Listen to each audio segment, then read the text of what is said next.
করি অনেক ভালো আছো।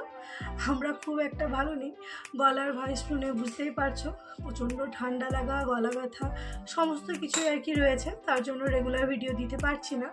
আর আমার ছেলেটারও আর কি ভালোই ঠান্ডা লেগেছে, কিচ্ছু খেতে চাচ্ছে না, আমিও কিছু খেতে পারছি না, মানে এত পরিমাণে শরীরটা খারাপ হয়ে গেছে।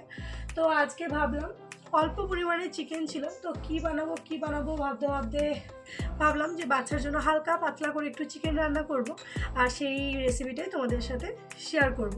জানি না কেমন লাগবে, কিন্তু ভাবলাম যে যেহেতু বানাচ্ছি আর প্রতিদিন যেহেতু ভিডিও দেওয়া হচ্ছে না, তাই ভাবলাম এই রেসিপিটা তোমাদের সাথে শেয়ার করি। অবশ্যই তোমরা জানাবে যে এই রেসিপিটা কেমন লাগলো তোমাদের।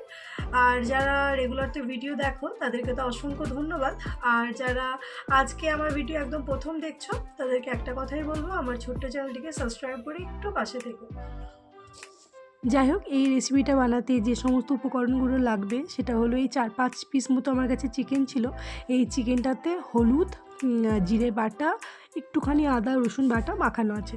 আর এতে নিয়েছি একটুখানি বিনস, গাজর, টমেটো, দুটো রসুন কেটে নিয়েছি। এদিকে নিয়েছি গোলমরিচের গুঁড়ো, হলুদ গুঁড়ো, অল্প পরিমাণে কাশ্মীরি মির্চ পাউডার দেবো, আর দেবো লবণ, আর ওই একটা এলাচ, আর ওই 2-4টে মতো লবঙ্গ নিয়েছি বাস। আর এইদিকে দেখো প্রেসার কুকারে কিন্তু তেল দিয়ে দিয়েছি, যেহেতু বাচ্চার জন্য রান্না করছি তাই তেল মশলা ঝাল আমি সেরকম কিচ্ছু ব্যবহার করব না।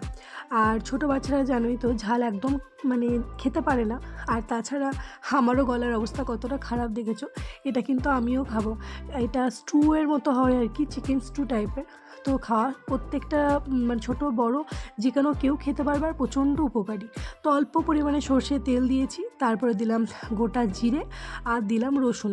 তো দেখতেই পারছো প্রেসার কুকারে প্রচণ্ড অল্প তেল দিয়েছি, তেল দেখাই যায় না। এই দিকে ভালোভাবে যখন ভাজা ভাজা হয়ে যাবে তখন দেব ওই একটা এলাচ আর 2টো লবঙ্গ। আর এই ঠান্ডাটা মানে প্রচণ্ড খারাপ, মানে ছোটো বাচ্চার হলে একদম সারতে চাইছে না। তো এইরকম স্টু বা ডালও এরকম করে ডাল বানিয়ে প্রত্যেকটা সবজি দিয়ে খাওয়াতে পারো বাচ্চাদেরকে, মুখের স্বাদটা একটু ফিরে আসবে। আর জানোই তো যার জ্বর ঠান্ডা লাগা হচ্ছে বাচ্চারা একদম খাবার খেতে চাইছে না, কিন্তু এইভাবে যদি একটা চিকেন স্টু বানিয়ে দাও বাচ্চারা কিন্তু খাবারটা খাবে। মানে আমার ছেলে তো বেশ পছন্দ করছে দেখছি। তো যাই হোক, যে সমস্ত সবজি কেটেছিলাম গাজর, বিনস, টমেটো সমস্ত কিছু আর কি অ্যাড করে দিয়েছি। আর আমি আলুটা কাটতে ভুলে গেছিলাম, তো পরে আলুটা আর কি অ্যাড করেছিলাম।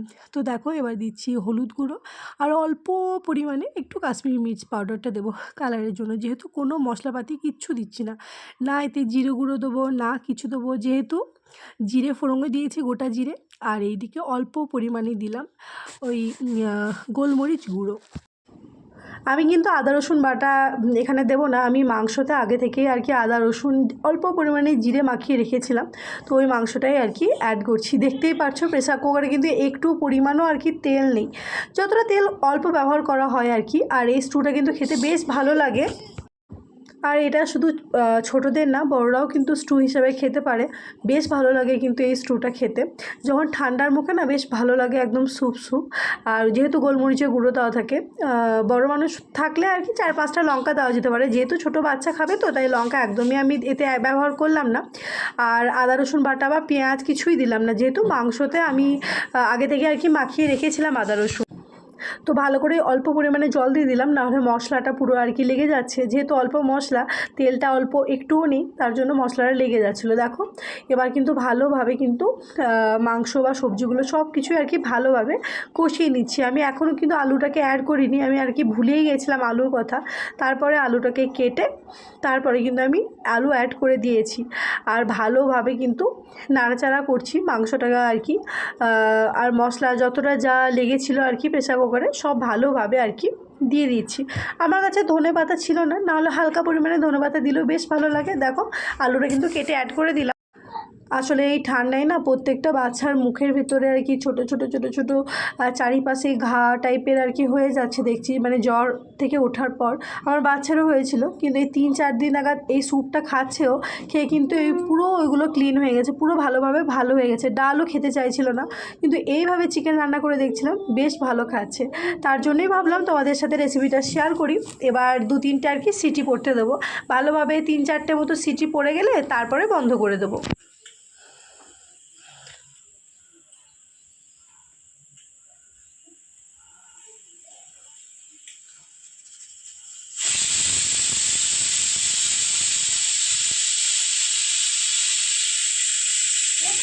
সিটি কিন্তু অনেকগুলোই আর কি পড়ে গেছে, আর বেশি সিটি দেবো না, তাহলে আর কি সবজিগুলো সব গলে যাবে। এবার কিন্তু নামিয়ে নিলাম প্রেসার কুকারটা। এবার ভাপটা একটুখানি ভালোভাবে আগে আর কি আমি ছাড়িয়ে নিয়েছিলাম ভাপটা, কারণ খুলবো বলেই আর কি। আর বাচ্চাও কিন্তু স্কুল থেকে চলে এসছে, ওর খাওয়ানোর টাইম হয়ে গেছে, ওর খিদেও পেয়ে গেছে, সেই কারণেই আর কি। এবার তোমাদেরকে দেখাবো। দেখো আমার কিন্তু স্টুটা একদম রেডি হয়ে গেছে। যদি নারকেলের দুধও কিন্তু এতে অ্যাড করা যায়, আমার ছেলে নারকেলের দুধ একদম পছন্দ করে না, তার জন্য দিইনি, বা বাটারও দেওয়া যেতে পারে। তো দেখো স্টু কিন্তু একদম আমার রেডি হয়ে গেছে, একদম হালকা পাতলা, না কোনো অতিরিক্ত তেল মশলা ঝাল কিচ্ছু নেই। এটা কিন্তু স্বাস্থ্যের পক্ষে বড় থেকে ছোট সকলেরই প্রচণ্ড উপকারী। গরম গরম ভাত বা রুটি যে কোনো কিছু দিয়ে আর কি খাওয়া যেতে পারে। তো তোমরা অবশ্যই জানিও যে তোমাদের এই রেসিপিটা কেমন লাগলো। ছোট বাচ্চাদের সত্যি এটা খাওয়া খুবই ভালো, বড়দেরও ভালো, কারণ এই ঠান্ডায় জানোই তো কীরকম অবস্থা আর কি, ঠান্ডা লাগলে একদম ঠান্ডা ভালো হতে চাইছে না। তো যাই হোক, ভিডিওটা আর বড় করলাম না, কেমন লাগলো অবশ্যই জানিও। সবাই ভালো থেকো, সুস্থ থেকো, আবার দেখা হবে অন্য কোনো ভিডিওর মাধ্যমে। তাহলে টাটা, বাই বাই।